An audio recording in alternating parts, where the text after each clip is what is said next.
The sound still echoes in my mind. A crack that didn't belong in a driveway on a sunny afternoon, but in some junkyard where forgotten things go to die. Except this wasn't forgotten. This was brand new. My daughter's bike. Eliza's treasure. Shiny streamers, sparkling paint training wheels still faintly squeaking because she was only 6 and just learning. And then one swing, a hammer. Shayla, my sister, held it like she'd been waiting for this moment her entire life.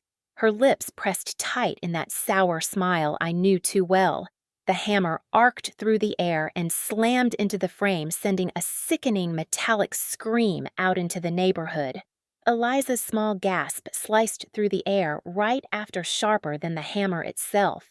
She clutched her little hands to her mouth as if by doing so she could shove the bike back together, keep it whole. But another swing followed, then another. Bent wheels, splintered paint, streamers torn from the handles. A dream collapsed in seconds. I didn't move. My arms stayed at my sides rigid. My jaw clenched so hard I thought my teeth would crack. People think when you witness something outrageous, something unthinkable, you explode. You shout, cry, push, fight. But in reality, sometimes your body just locks. The brain freezes, scrambles, because what you're seeing doesn't fit in the world you thought you lived in. My sister was demolishing my daughter's joy, and my mother was standing there approving. "That should be a lesson for her," Shayla said, her voice calm, almost rehearsed. She looked directly at Eliza as if speaking from some twisted podium of authority. A lesson. Eliza's bottom lip quivered. She hadn't even cried yet, just stood frozen, wide-eyed, as if crying would make the broken pieces more real. My heart burned, but before I could kneel down and gather her up, my mother's voice cut in. "You shouldn't have bought it for her," Mom said, cold, dismissive, as though her granddaughter wasn't standing 3 feet away, silently begging for comfort. My head snapped toward her. You'd think a grandmother would step forward, scoop the child into her arms, scold the adult wielding the hammer. But no, not my mother. Arms folded, jaw lifted, looking at me with that same expression she'd worn my entire life. Disapproval. Blame. As if once again I had provoked Shayla's tantrum, as if a bike in my driveway was an act of war. I could have screamed. I could have lunged. I could have yanked that hammer from Shayla's hands and hurled it across the yard. Instead, I smiled, because sometimes silence and a smile are sharper than any weapon. Shayla let the hammer fall onto the concrete with a clatter, dusting her palms like she had just completed an unpleasant chore. Her face glowed with satisfaction. My mother nodded as though a point had been proven. And me, I smiled, just smiled, the kind of smile that doesn't warm but chills. They expected pleading defense, maybe an apology. They thought I'd cower, beg for forgiveness, or try to soothe them. That's how it always worked before. But not this time. Not in front of my daughter. I let the silence thicken until the neighbors' wind chimes sounded like alarms. Then I spoke one single sentence. That bike wasn't for Eliza. The words floated out steady level, almost gentle, and yet they hit like a storm surge. My sister's smugness faltered. My mother's lips tightened. For a second, they both looked like ghosts, as if the ground beneath them had shifted without warning. I didn't explain, not yet, because explanations are gifts, and they didn't deserve gifts. Not after this. Instead, I turned slightly, resting a hand on Eliza's small shoulder. She looked up at me, eyes wide, waiting. I gave her that same smile again, but softer now for her alone. Inside, though I was already rewinding the years, because that sentence, those 6 words, didn't appear out of nowhere. They were the product of decades of patterns of scars, of a family dynamic forged in blame and jealousy. That hammer didn't just fall on metal. It fell on every quiet injustice I had swallowed since childhood. And in that moment, I knew this wasn't the end of the story. It was the beginning of the reckoning. It had started as one of those rare Saturdays where everything just lined up. The kind you can count on one hand when you're raising a 6-year-old. The laundry was done folded in neat stacks on the sofa. The dishwasher had finished its endless cycle, and miracle of miracles wasn't beeping at me for attention. Even the house felt lighter, as though for once it had exhaled with me. Eliza was bouncing through the living room like she'd swallowed sunlight. Her hair, always escaping her ponytail, flew around her as she darted from window to window, checking the driveway every 5 seconds. "Mom, do you think they'll notice it right away?" she asked for the 10th time. I looked up from my cup of coffee. "If they don't, you'll make sure they do." Her grin stretched wide, a gap where her front tooth had fallen out still peeking through. She nodded vigorously.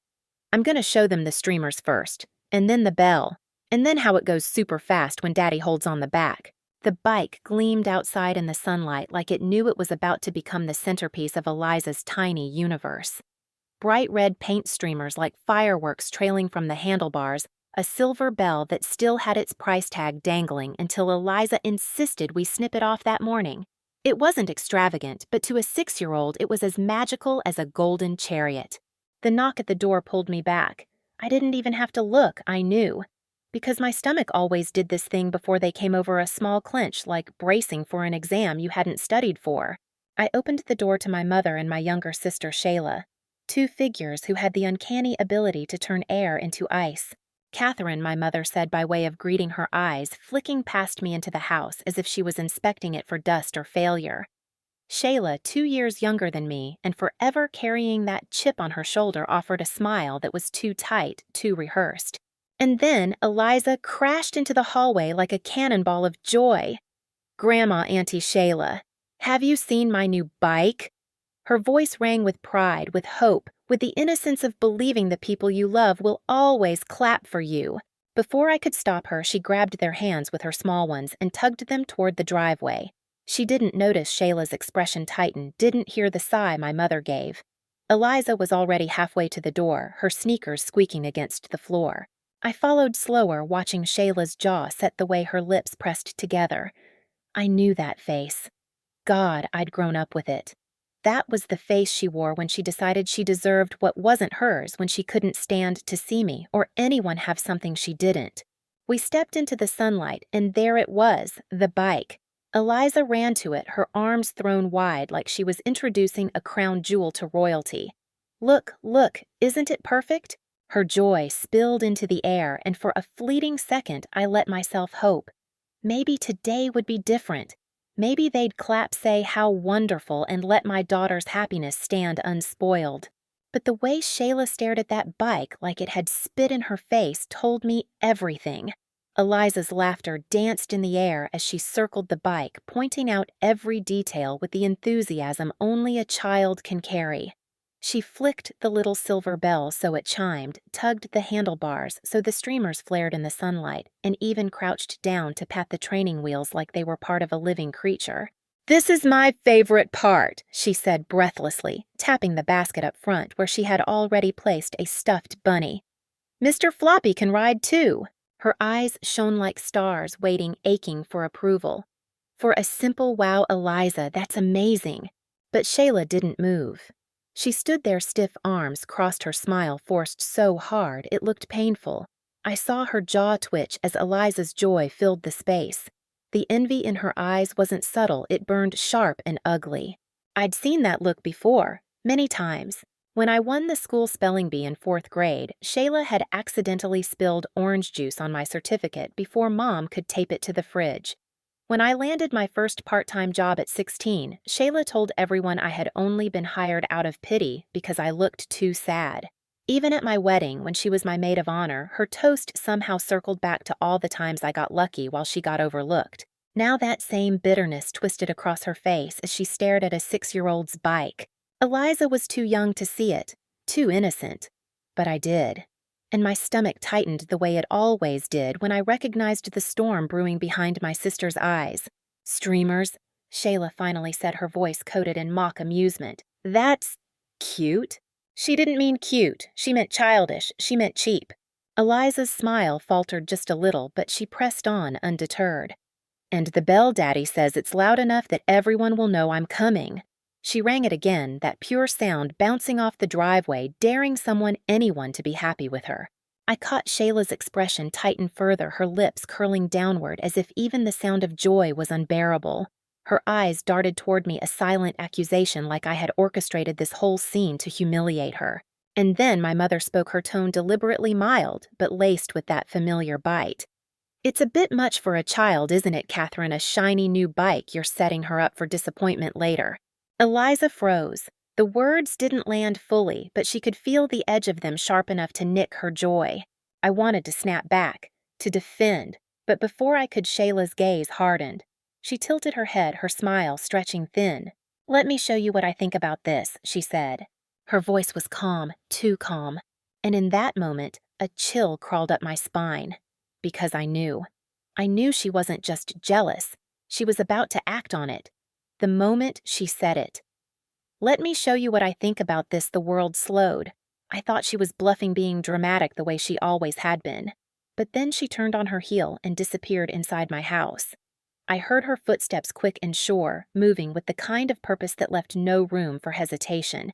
For a second, I convinced myself she was going to the bathroom, maybe grabbing her phone, anything else. But my gut knew better. My gut always knew when Shayla was about to do something cruel. When she re-emerged, the sunlight caught on the object in her hand. A hammer. My hammer. The one David kept in the utility drawer for hanging picture frames and tightening wobbly screws. She held it casually, like it belonged there, like it had been waiting for her. "Shayla," I said, my voice sharper than I intended. But she didn't answer. She didn't even look at me. She walked past Eliza, past my mother, straight to the bike gleaming in the driveway. Eliza, oblivious at first, hopped closer, beaming with excitement. "You can try it if you want." "Auntie Shayla? Look, it goes really fast." But Shayla wasn't listening. She lifted the hammer high, and in that single, horrifying second, my brain scrambled to catch up with what was happening. She wouldn't. She couldn't. This was a child's bike. My child's bike. No one would. The hammer came down. A sickening clang split the air like a scream trapped inside metal. The frame bent under the force, the shiny paint splintering into ugly cracks. Eliza's breath caught a soft, sharp gasp that sliced me open. Her hands flew to her mouth, eyes wide, frozen in disbelief. Then came the second strike. The wheel groaned, buckling spokes snapping. Pieces of plastic rattled onto the concrete like broken teeth. The bright red shimmer dulled under violence, each blow stripping away the joy it once carried. By the third swing, Eliza's shoulders began to tremble. She didn't cry. Oh God, she didn't even cry yet. She just stared, lips quivering as if tears would only make it more real. And maybe part of her still believed if she stood very still, someone would stop this. Someone would protect her. But no one did. Shayla lowered the hammer, her chest rising in shallow satisfaction. She looked directly at Eliza, right into the eyes of a 6-year-old, and said in a cold, measured voice, "That should be a lesson for her." My body locked in place. My daughter's lesson apparently was that joy could be demolished in 3 swings of a hammer. And then my mother folded her arms, shook her head, and added, "You shouldn't have bought it for her." Like it was my fault. Like giving my daughter something beautiful was an act of provocation, a declaration of war against Shayla's perpetual misery. The absurdity of it nearly broke me. There I stood watching my sister dismantle a 6-year-old's happiness while my mother justified it. And somehow I was the problem. I didn't scream. I didn't grab the hammer. I didn't throw myself between them. I just smiled. Because sometimes silence is sharper than steel. Sometimes the calm is more terrifying than rage. Shayla dropped the hammer onto the concrete, dusting her hands like she had finished a chore. My mother nodded her approval. And I, still smiling, said one sentence, just one. That bike wasn't for Eliza. And in that instant, their smugness cracked. Their faces went pale when I said it, when I revealed that the bike wasn't meant for Eliza at all. For a moment, the driveway was silent, except for the faint ticking of the bent spokes as the ruined wheel tried to settle into stillness. But before I explained further, my mind couldn't help but rewind, because the truth was, this moment wasn't born in the driveway. It was born decades ago. Growing up with Shayla meant living in a world where gravity pulled differently for the two of us. She was the center, and I was the excuse. She came into the world screaming, and instead of teaching her to calm down, my parents taught me how not to upset her. Their favorite phrase, "Don't make your sister angry, Catherine." As if Shayla's emotions were the weather and I was some kind of faulty umbrella responsible for storms. I remember one birthday, I must have been 10 Shayla 8. I'd saved my allowance for weeks to buy her a necklace from the little shop downtown. It wasn't much, just a cheap silver chain with a blue heart-shaped pendant, but to me it felt like treasure. I wrapped it carefully in tissue paper, grinning the whole bus ride home. She opened it in front of Mom. The second she saw the color, her face twisted. "It's not pink!" she shrieked, voice piercing like a fire alarm. She yanked the chain until it snapped in half and flung it onto the floor. I froze, waiting for Mom to scold her, but no. Mom turned to me, disappointment sharp in her eyes. "You know she wanted pink, Catherine. Why would you buy blue?" That's what it was always like. Shayla smashed things. I got blamed. It wasn't just objects. It was games argument school. If she lost a board game, Mom scolded me for not letting her win. If she broke something in a tantrum, I was guilty of provoking her. By the time I was 12, I had mastered the art of tiptoeing around her moods. But no matter how careful I was, it was never enough. Fast forward 20 years, and nothing had changed except the stakes. I went to law school, fought my way through nights of coffee and textbooks, carved out a career. Shayla didn't.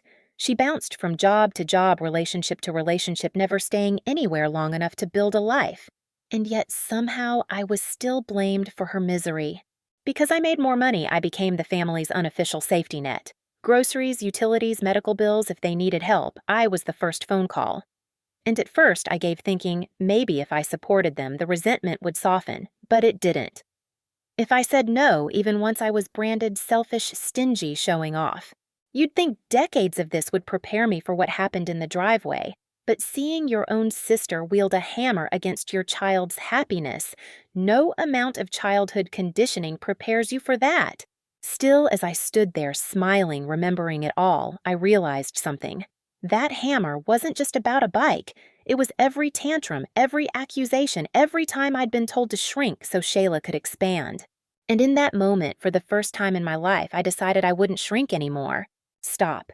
The driveway scene might have been the explosion, but the fuse had been lit weeks earlier. It started on an ordinary afternoon, one of those times when Eliza and Brooklyn, my niece Shayla's daughter, were playing together in the yard. They're just a few months apart, inseparable in that cousin-sibling kind of way that makes you believe briefly that maybe the next generation won't repeat the mistakes of the last. That day, Brooklyn rode her bike, a second-hand one Shayla had picked up at a garage sale. It wasn't in great shape, rust along the chain, a squeaky wheel, but Brooklyn loved it. She pedaled hard, her braids flying, while Eliza cheered from the sidewalk. Then suddenly, there was a clatter, the metallic snap of something giving way. Brooklyn wobbled, let out a sharp cry, and the bike lurched to a stop. Eliza darted toward her, all concern. "Are you okay?" "Don't worry, I can fix it." My daughter crouched down, poking at the pedals with her tiny fingers, whispering reassurances the way she'd seen me do when a toy broke. But she's 6. Her idea of fixing was basically optimism wrapped in small hands. The truth was, the bike had already given up. Shayla stormed out of the house the moment she heard the noise. She saw Brooklyn on the ground, saw Eliza near the bike, and didn't hesitate. "You broke it!" she screeched, pointing a finger at my daughter as if she were a criminal caught red-handed. Brooklyn, still shaken, didn't contradict her. And my mother, of course, joined in right away. "Catherine, you need to teach Eliza responsibility. She has to learn that actions have consequences." I stared at them both, at the accusing faces turned on my 6-year-old, who looked back at me with confusion and guilt that didn't belong to her. I wanted to argue. I wanted to shout. But I knew this pattern. Nothing I said in that moment would matter, so I chose silence, biting it down until my tongue ached. Instead, I told them calmly, "We'll take it home. David will look at it." Sometimes the best weapon isn't the heat of an argument, but the patience to gather proof. That evening, David rolled the bike into our garage. He's not a mechanic, but he's good with tools, meticulous in a way that still surprises me after all these years of marriage. He flipped the bike upside down, examined the chain, the gears, the cracked frame. After 10 minutes, he looked at me, shaking his head. "This wasn't Eliza," he said firmly. He showed me where the metal had warped, how the welding at the joint had split unevenly. This was a defect, a dangerous one. It could have failed on anyone. The realization chilled me. If Brooklyn had been racing downhill or crossing a busy street when that joint gave out, I didn't even want to finish the thought. I felt the old anger stirring the one law school had honed into precision. Words like liability, negligent safety standards buzzed through my head. They wanted to pin blame on a 6-year-old no. Not this time.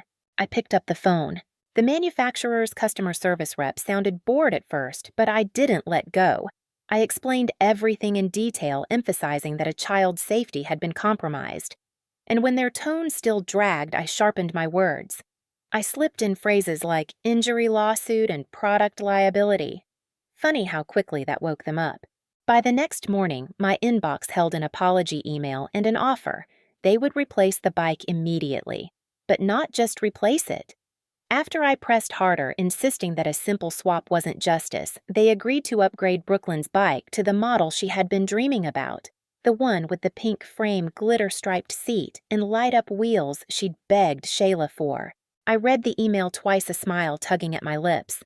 Not only would Brooklyn get her dream bike, but Eliza's name would be cleared. The truth would shine brighter than Shayla's accusations. For once, the scales had tipped toward fairness. And that's when I made a mistake, a hopeful one. I thought maybe, just maybe, this could be the moment to mend things. That when Shayla saw her daughter receive the bike of her dreams, she'd realize I wasn't her enemy. I was her sister. But envy has a way of twisting gifts into insults. When that email landed in my inbox, I remember sitting at the kitchen table with my laptop open the screen, glowing like it was offering me redemption. Brooklyn's bike fixed, replaced not just with a copy of the broken thing, but with the exact model she'd been begging for. I pictured her eyes lighting up the squeal of delight, the way her small hands would grip those pink handlebars like she'd been handed the crown jewels. For once, justice had worked in my favor. For once, I had proof black and white stamped with a corporate logo that Eliza hadn't broken anything. That the blame, the humiliation, the guilt they tried to dump on her tiny shoulders didn't belong to her at all. I leaned back in my chair and exhaled a laugh, slipping out. David, drying dishes across the kitchen, looked over. Good news. Great news, I said, spinning the laptop toward him. He scanned the email, his brows lifting. They're upgrading it. Not just upgrading it. Giving her the one she's been talking about for months. My voice softened. Brooklyn's going to lose her mind when she sees it. He gave me a smile, proud but cautious. And Shayla. I hesitated. That was the tricky part, wasn't it? I'd spent my whole life watching generosity curdle in her eyes. Still, I clung to the hope that maybe this could break the cycle. Maybe if she saw that I was the reason her daughter's dream bike showed up, she'd finally understand I wasn't her rival, that I wasn't out to humiliate her, that I wanted desperately for us to be family in more than just name. I decided to keep it quiet, a surprise. I imagined the scene: Brooklyn tearing into the driveway, spotting the bike, her squeal filling the air, Shayla standing there stunned, but maybe grateful, and Eliza finally free of the shadow of blame, basking in the glow of being the cousin who helped. I spent the next few days preparing. I bought a big bow pink to match the bike and stashed it in the closet. I even picked out a card for Brooklyn signing it from all of us, 'cause this wasn't about me or Shayla. It was about 2 little girls who deserved joy. But deep down, a whisper nagged at me.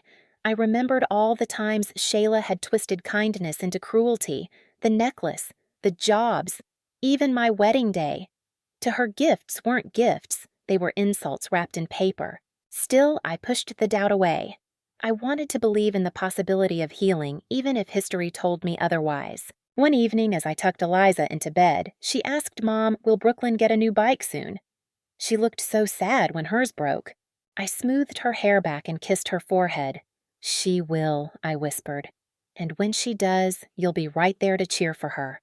Her sleepy smile melted my heart. I can't wait. Neither could I. But I should have remembered in our family joy has always been a trigger, never a balm. And Shayla was about to prove it in the loudest, ugliest way possible. Hope is fragile. I'd cradled mine, carefully convinced that for once, this gesture, this bike would bridge the gap that had grown like a canyon between Shayla and me. But envy is a cruel translator. It twists kindness into insult, generosity into humiliation. When the upgraded bike arrived, wrapped in its glossy newness, I kept it hidden in the garage. I wanted the reveal to be perfect. Brooklyn would see it, her face would light up, and Shayla would finally realize that I wasn't against her. I was for her, for Brooklyn, for family. But Shayla didn't see it that way. She never did. In her head, she told herself a different story, a poisoned one. To her, I wasn't giving Brooklyn her dream bike. I was flaunting my success, my ability to swoop in and buy the things she couldn't. In Shayla's version of the story, I wasn't a sister trying to help. I was the smug older sibling showing off in front of her child, rubbing salt into wounds that had been festering since childhood. And when she saw Eliza on her own brand new bike, the one David and I had bought as a simple gift for our daughter, her jealousy calcified. She didn't see Eliza's joy for what it was, a 6-year-old thrilled over tassels and a bell. No, she saw it as a dagger aimed at Brooklyn, a deliberate humiliation orchestrated by me. In Shayla's mind, I had bought a superior bike for my daughter, while hers sat with nothing. She ignored the truth, ignored the unopened box waiting in my garage for Brooklyn. In her story, Eliza had broken Brooklyn's old bike, and now, instead of repairing the damage, I had paraded a gleaming new one into the driveway, streamers glittering like confetti. To her, it wasn't kindness. It was cruelty disguised as generosity. That's how envy works. It rewrites reality until spite feels like justice. I should have seen the storm gathering. The way Shayla's eyes narrowed whenever Eliza rode in circles, the way her lips pursed when she heard that cheerful little bell. The muttered comments to my mother, the shaking of heads I caught from the corner of my eye. But I let myself believe in the possibility of peace. I ignored the signs because I wanted Eliza to have her moment without shadows. I didn't know Shayla had already made up her mind. By the time she walked into my house and came back with that hammer, the decision had been made long before. In her version of events, smashing the bike wasn't cruelty, it was balance, a correction, a punishment for what she believed I'd done to her. And as twisted as it sounds in that moment, I think Shayla genuinely believed she was teaching both Eliza and me a lesson written not in words but in bent wheels and splintered paint. The hammer clattered onto the concrete, the sound reverberating like a judge's gavel declaring a verdict. Shayla dusted off her palms, smugness etched into her face, while my mother stood beside her like a co-counsel, nodding in approval. Eliza trembled, her little fingers clutching the hem of my shirt, as if holding on could undo what had just been done. That's when I spoke, calm, steady, no quiver in my voice. That bike wasn't for Eliza. 6 words. Just 6, but they cut deeper than any scream ever could. Shayla's smirk faltered first, her eyes narrowing as though she hadn't heard me correctly. My mother's brow creased, her lips parting ready to lecture, but the words stalled. The driveway itself seemed to hold its breath. "What do you mean?" Shayla snapped finally, her tone sharp, defensive. I let the silence stretch just long enough to make them uncomfortable. Then I crouched and placed a hand on the mangled frame of the bike. "It was for Brooklyn," I said softly, but loud enough for the words to slice through the air. Shayla's face reddened. "No, it wasn't. Don't lie." I straightened, pulling my phone from my pocket, the screen already open to the email thread from the manufacturer. I held it up, the glow of corporate apologies and legal words illuminating their faces. I fought the company after Brooklyn's old bike failed. Liability safety standards, you know the kind of words people actually listen to. They agreed not only to replace it, but to upgrade it to the model she's been dreaming about. I tilted the phone slightly toward Shayla, watching the color drain from her cheeks. "This was meant for your daughter, not mine." For the first time, Shayla blinked, her confidence cracking. You're making that up." "Am I?" I swiped the screen, scrolling through attachments. Proof of defects, liability acknowledgments, shipping receipts. Would you like me to read them aloud? Maybe right here in the driveway so the neighbors can hear how a company admits its product could have hurt your child, or should I forward them to you directly? Shayla's throat bobbed as she swallowed hard, her arms folding so tightly her knuckles whitened. She looked like a cornered animal searching for an escape route that wasn't there. My mother, never one to surrender ground, stepped forward. Catherine, there's no need to humiliate your sister like this. A bike is a bike. We can fix this. Fix this, I asked, letting the words drip with disbelief. Do we call what just happened a misunderstanding? Or maybe a teachable moment? I gestured to the bent metal lying at our feet. A grown woman smashed a 6-year-old's joy in cold blood. Which category do we file that under, Mother? Her lips pressed into a thin line, but she didn't answer. I turned back to Shayla, who was shaking now, whether from rage or realization I couldn't tell.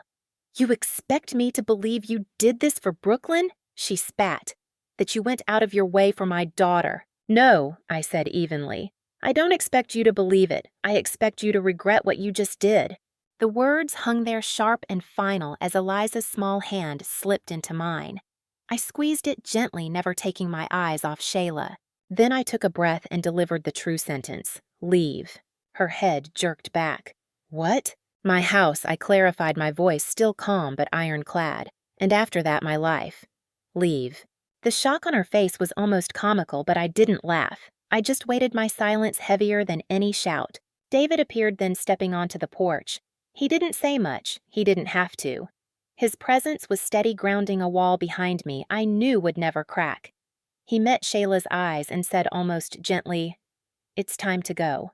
And that's when it hit them. This wasn't just about a bike anymore. This was a line in the sand. One they weren't going to cross again. The door shut behind them with a finality that felt less like wood meeting a frame and more like a vault ceiling. For a moment, I just stood there in the quiet. Not the heavy, suffocating quiet I'd grown up with, but a clean, almost holy silence. It was the sound of boundaries. Eliza sniffled softly, her little hand still clutching mine. David crouched down beside her, brushing a strand of hair from her damp cheek. "You okay, kiddo?" he asked gently. She nodded, though her chin trembled. "Can we still get ice cream?" she whispered, her voice fragile, as if joy might be rationed now. 3 scoops, I said without hesitation, pulling her into my arms. She gave the faintest smile, and I clung to it like oxygen. While David scooped sprinkles later that evening, I sat at the kitchen counter with my phone. My hands didn't shake, not anymore. Not after what I'd just seen. Instead, they moved with precision. Methodical. One by one, I opened every account I'd been covering for Shayla and my mother.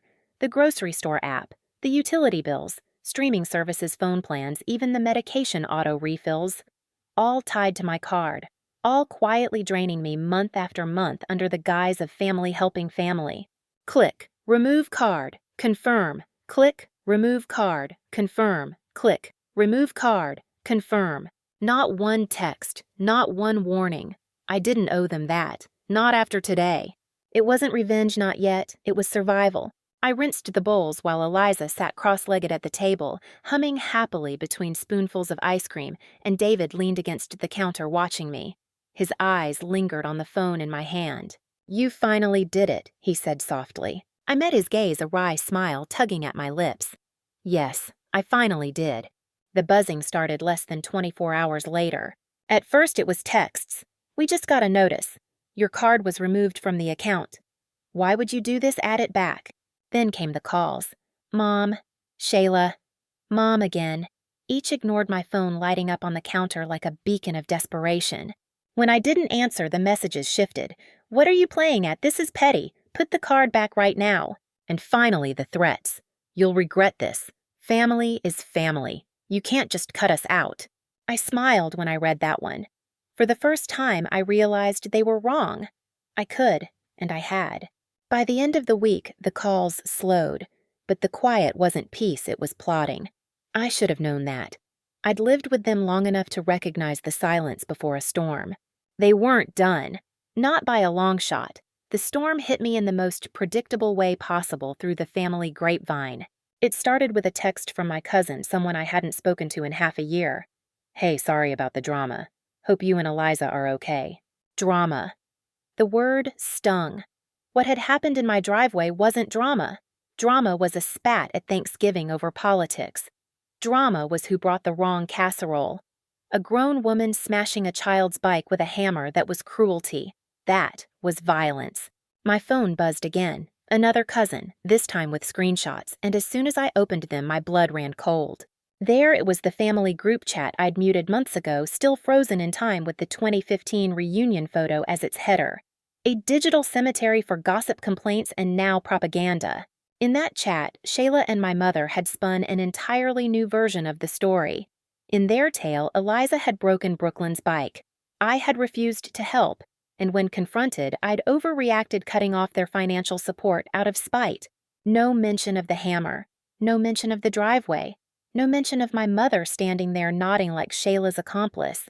Just a shiny, rewritten script where they were the victims and I was the villain. And the worst part, people were believing it.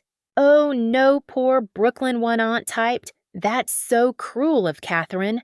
Another chimed in thumbs up emojis, littering the thread like confetti at a pity party. I wanted to ignore it. God, I wanted to ignore it. But then I saw Eliza's name pop up in their lies. They painted her as spoiled, destructive, a brat who was rewarded for breaking her cousin's toy. That's when something inside me snapped.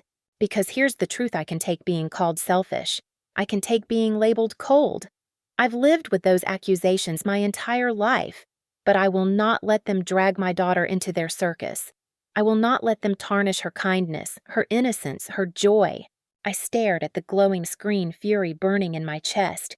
For a moment, I almost typed back paragraph after paragraph of defense, but then I stopped.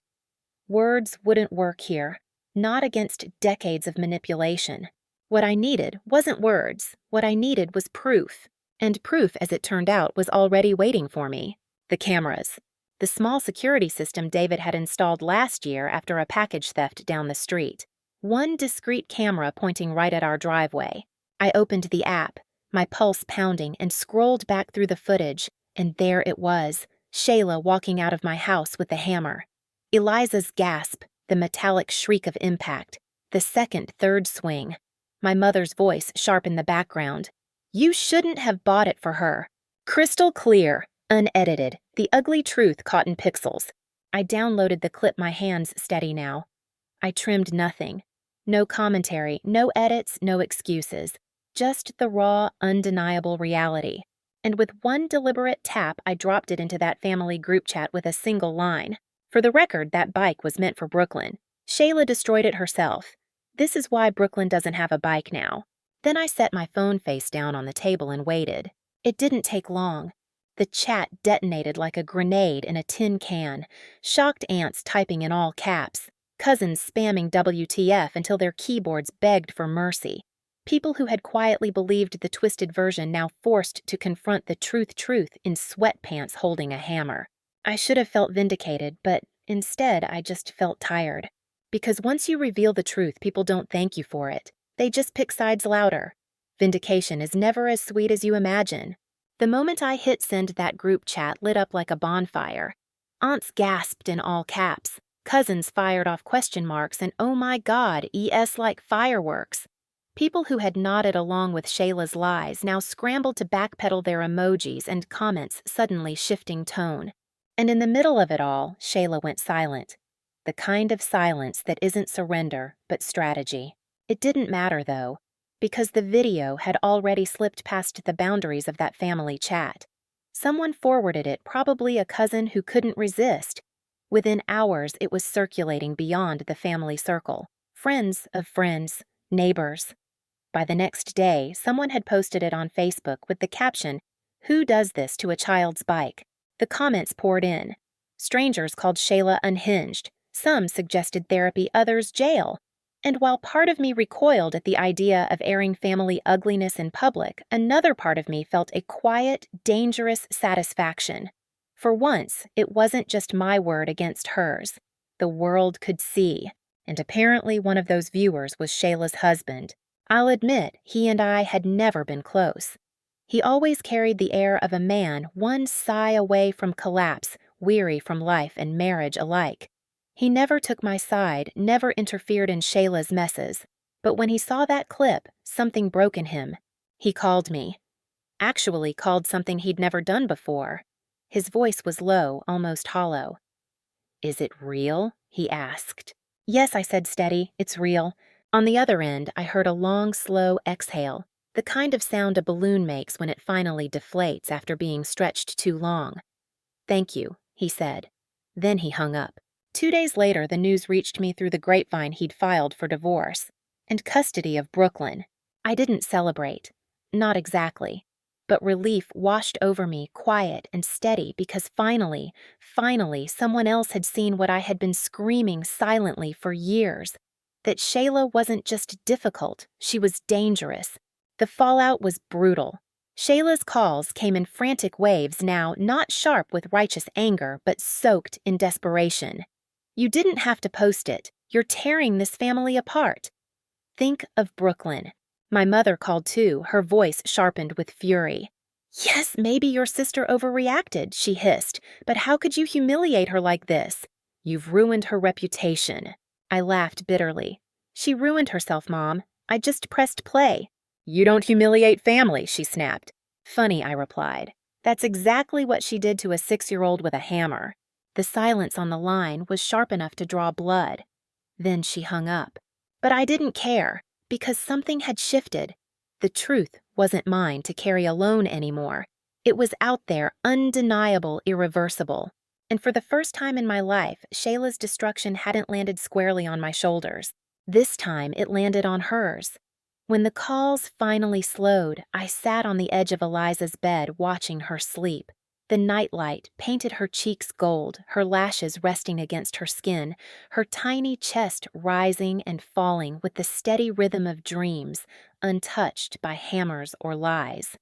I brushed a stray curl from her forehead, and in that moment, I felt something I hadn't in years. Not rage, not exhaustion. Clarity. Because all my life, family had been weaponized against me. Family meant sacrificing my peace for Shayla's tantrums.